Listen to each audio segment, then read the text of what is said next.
बिस्मिल्लाहिर्रहमानिर्रहीम। अस्सलाम वालेकुम। खुश रहें, आबाद रहें, जहाँ भी रहें हैप्पी रहें और हेल्दी रहें।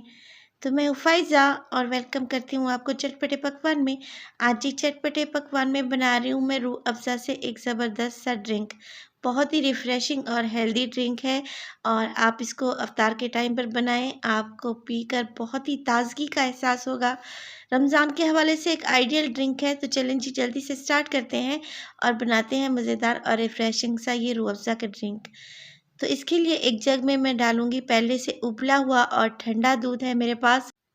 तो मैं यहाँ पे आधा किलो दूध का इस्तेमाल कर रही हूँ। अगर आप इसकी क्वांटिटी बढ़ाना चाहते हैं तो आप इसको डबल कर लें। तो यहाँ पे देखिए दूध शामिल करने के बाद मैं इसमें डालूँगी लाल शरबत यानी कि रूह अफ़ज़ा। हर घर में मौजूद होता है और रमज़ान शरीफ में भी तो ये अफ्तारी की जान होता है। तो रूह अफ़ज़ा डालेंगे इसमें 5 से 6 टेबल स्पून या आप जितना मीठा पसंद करते हैं, उसी हिसाब से आप इसमें रूह अफ़ज़ा को ऐड कर लें। और इसको शामिल करने के बाद अच्छे से मिक्स कर लें, चाहे तो इसको ब्लेंडर में भी मिक्स कर सकते हैं।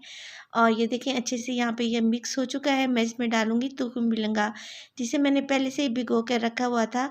और तुखम बिलंगा तासीर में ठंडा होता है, तो इसको ज़रूर अपने ड्रिंक्स में इस्तेमाल किया करें। 2 चम्मच भर के इसमें मैं डालूँगी और आपको जितना पसंद हो आप उसी हिसाब से तुखम बिलंगा का इस्तेमाल कर सकते हैं।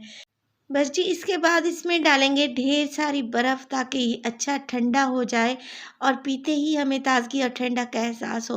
तो जितना ठंडा आप पसंद करते हैं उस हिसाब से इसमें बर्फ़ ऐड करें और जब आपने सर्व करना हो उसी वक़्त आपने ये करना है कि बर्फ़ शामिल करने के बाद आपने इसमें डालना है वाइट सोडा। किसी भी अच्छी कंपनी का आपने वाइट सोडा ले लेना है और तकरीबन इसमें 2 गिलास के बराबर वाइट सोडा ऐड कर देना है।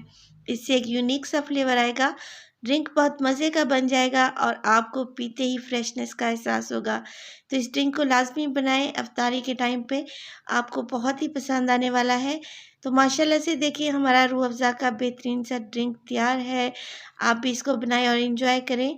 और अगर आपको वीडियो अच्छी लगे तो प्लीज़ इसको लाइक करें, शेयर करें और चैनल को भी सब्सक्राइब कर लें। तो अपना बहुत सारा ख़्याल रखिएगा, फ़ाइज़ा को भी अपनी दुआओं में याद रखिएगा। मुझे दीजिए इजाज़त। टिल देन अल्लाह निगहबान।